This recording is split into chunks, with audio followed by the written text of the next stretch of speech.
कौन थे जननायक कर्पूरी ठाकुर और इन्हें क्यों मिला है भारत रत्न अवार्ड? चलिए जानते हैं डिटेल से इनके बारे में। दरअसल बात है आज़ादी से 7 वर्ष पूर्व 1940 में बिहार के एक गांव समस्तीपुर जिले का पिछड़ा हुआ गांव जो कि अब कर्पूरी ग्राम के नाम से जाना जाता है।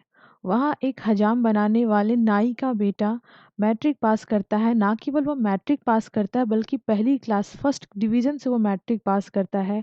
पिताजी को ये शुभ समाचार देने के बाद पिताजी के मन में विचार आता है कि बड़े साहब के पास चलते हैं, शायद कुछ मदद हो जाएगी। जब वो बच्चा साहब के पास यानी कि गांव के जमींदार के पास पहुंचता है तो जमींदार साहब कहते हैं, अच्छा मैट्रिक पास किए हो तो चलो अब पाँव दबाओ। अब चलो, ये पाँव दबाने वाले जो प्रथा है, ये पाँव की जो प्रथा है, ये इस कदम की जो सफलता है वो रुकती नहीं है और वहाँ से शुरू होती है उस बालक की जर्नी, सक्सेसफुल जर्नी। और वो कदम जाके रुकते हैं बिहार के पहले गैर कांग्रेसी और गैर ऊंची जाति के सीएम के रूप में वो कुर्सी पे बैठते हैं। ये बिल्कुल बिहार की हिस्ट्री को पलट के रखने वाली बात है, क्योंकि उस समय से आज तक बिहार में कोई भी उच्च वर्ग का व्यक्ति सीएम नहीं बना। मंडल कमीशन से पहले भी इन्होंने कई सारे ऐसे काम कर दिए जो मंडल कमीशन को लेसन देने वाली बात थी। ईमानदारी के इनके चर्चे ऐसे हैं जो आज भी लोगों के लिए मिसाल है। एग्जाम्पल है कि जब 1972 के टाइम में जेपी का आंदोलन चरम पे था, सभी लोग आपस में जो गवर्नमेंट थी उनके अगेंस्ट जो है ग्रुपिंग बना करके अलग अलग जगहों पे प्रोटेस्ट कर रहे थे। भारत की राजनीति एकदम उथल पुथल थी उस टाइम पे दिल्ली से आए थे चंद्रशेखर, और वहाँ पे जनसंघ से लेकर के जितनी विपक्षी पार्टियां उस समय सक्रिय थी उनके साथ मिलकर के पटना में कदम कुआं निवास जो उनका निवास स्थल था वहाँ पे मीटिंग होनी थी। और वहाँ पे जब सभी मीटिंग में पहुँचते हैं तो मीटिंग में एक व्यक्ति जो कि फटा हुआ कुर्ता पहना हुआ रहता है, मैला कुचैला कुर्ता, चंद्रशेखर बोलते हैं, सबसे पहले आप सबके पास जितने भी पैसे हैं उन पैसे को जमा कीजिए। जिसकी जेब में 100 50 200 होता है वो सभी निकालते हैं और वो पैसा रखा जाता है कर्पूरी ठाकुर के सामने और कहा जाता है कि इससे अपने लिए एक कुर्ता सिलवा लीजिए। और ये कहा गया कि कर्पूरी जी अपने लिए भी कुछ सोच लीजिए।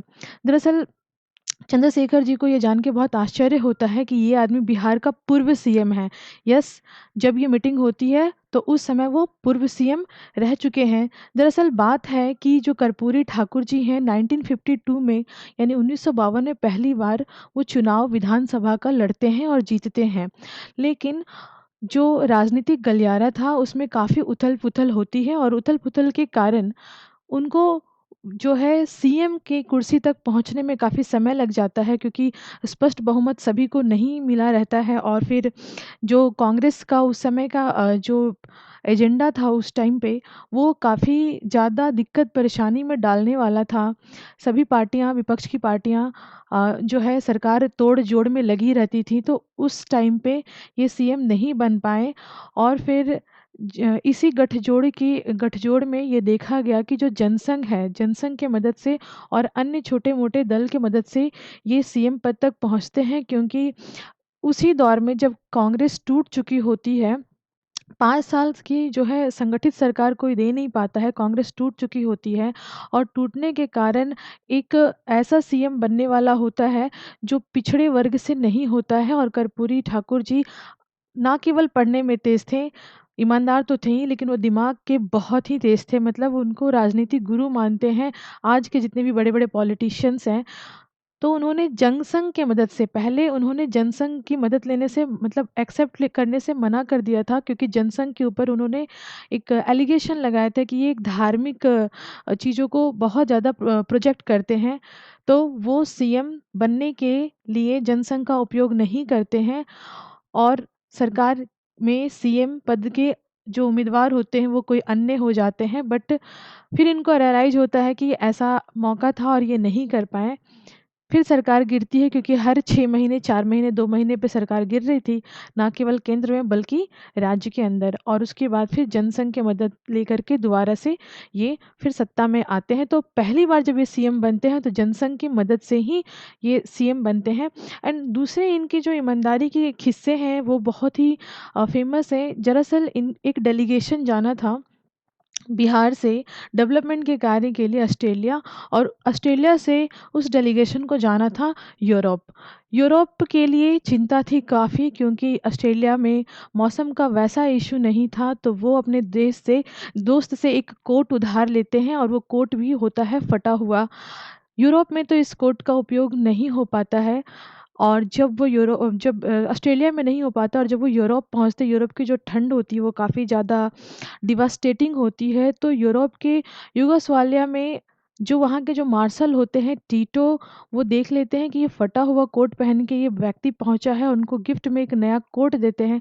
तो ये भी इनकी ईमानदारी की जो ये जो मतलब आप कह सोच भी नहीं सकते हो कि ऐसा भी कोई नेता हो सकता है जो इतना ईमानदार हो सकता है। नाउ हम बात करेंगे कि ये जो है जो आपके जेपी होते हैं उनके आंदोलन से काफ़ी प्रभावित थे, उनको अपना गुरु मानते थे। तो यहाँ पे हम देखेंगे जो डॉक्टर राम मनोहर लोहिया, जेपी हो गए, नरेंद्र देव कर्पूरी, इन सभी को अपना आदर्श मानते थे और सामाजिक परिवर्तन के लिए इन सभी के जो रास्ते थे उन्हीं पे वो चलते थे। इन्होंने ही 8वीं तक की शिक्षा जो है मुफ्त की बात की 1970s के टाइम में। 5 एकड़ जिनके पास ज़मीन है उनको मलगुजारी यानी कि टैक्स नहीं देना पड़ेगा। उर्दू को द्वितीय राज्य भाषा की दर्जा इन्होंने बिहार में दी। और एक और चीज़ इन्होंने किया था जो था अंग्रेजी को मैट्रिक से ऑप्शनल सब्जेक्ट के रूप में देखना, जिसके कारण लोग मैट्रिक पास कर पाए थे। और उस टाइम पे ऐसे मैट्रिक फर्स्ट क्लास के लोगों को या मैट्रिक पास लोगों को कर्पूरी डिवीज़न कहा जाता था। ये भी एक बहुत ही चर्चित विषय है। नाउ इसके बाद इनके जो बड़े-बड़े फैसले हैं, जो बड़ी-बड़ी डेलीगेशन, बड़ी-बड़ी कमेटी बैठ के करती है, जो आज की गई है वो पहले ही कर दिया गया था इनके द्वारा। देश में पहली बार ओबीसी आरक्षण की माँग इन्होंने की थी 1977 में जब ये मुख्यमंत्री बने। तो यहाँ पे हम देखेंगे मुंगेरी लाल कमीशन लागू इन्होंने किया था, जिसके कारण जो पिछड़ा वर्ग थे उनको नौकरी में आरक्षण मिला। देश में पहले मुख्यमंत्री थे, अपने राज्य में मैट्रिक तक की पढ़ाई मुफ्त करवा दिए थे।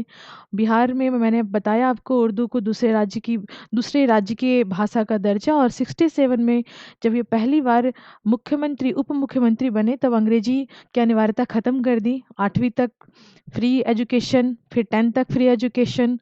और जैसे कि मैंने बताया आपको ज़मीन के लिए टैक्स ख़त्म कर दिया।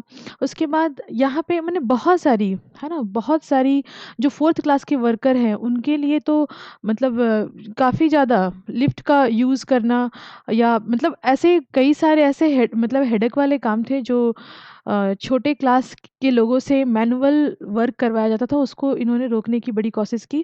उसके बाद आर्थिक रूप से जो कमज़ोर स्वर्ण थे, ना केवल ओबीसी समुदाय के लोग या एससी एसटी, बल्कि जो स्वर्ण थे लेकिन वो आर्थिक रूप से पिछड़े हुए थे और जो महिलाएँ थीं, उनके भी आरक्षण की बात इन्होंने की थी। जैसे कि अभी जो जनरल है उनको भी 10% का आरक्षण है।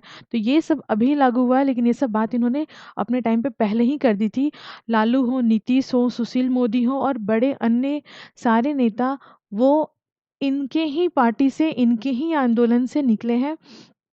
और अभी जा कर के इनको जो है मिला है भारत रत्न अवार्ड, जो कि इनके मरणोपरांत मिला है। भारत में ये 12वें नंबर के ऐसे व्यक्ति हैं जिनको मरणोपरांत भारत रत्न सम्मान मिला है। और वैसे आज इनका है जन्मदिन, और ये जन्मदिन शताब्दी वाला जन्मदिन है, ये इनकी 100वीं जयंती है। और इनके जन्मदिन से एक दिन पहले 23 तारीख को ये घोषणा की गई कि इनको जो है मिलेगा भारत रत्न। सीएम रहे थे ये दो, आप देखेंगे, 22 दिसंबर 1970 से 2 जून 1971। उसके बाद ये बने 24 जून 1977 से 21 अप्रैल 1979 तक। और उसके बाद डिप्टी सीएम ये रहे थे 5 मार्च 1967 से 31 जनवरी 1968 तक। तो ये था कर्पूरी जी के बारे में डिटेल से, कैसे एक ईमानदार एक मतलब शिक्षाविद भी हम कहेंगे, क्योंकि उन्होंने काफ़ी सारे रिवॉल्यूशन किए, उस टाइम पे इतनी अच्छी अचीवमेंट्स करी, और इतने बड़े राजनीतिज्ञ भी रहे, और ऐसे राजनीतिज्ञ नहीं थे कि मतलब सीधे-साधे राजनीति में, सीधे-साधे वो अपने सरल जीवन में थे, बट राजनीति में इनकी एक अलग ही पहचान थी। तो this is all about the Karpoori Thakur. Thank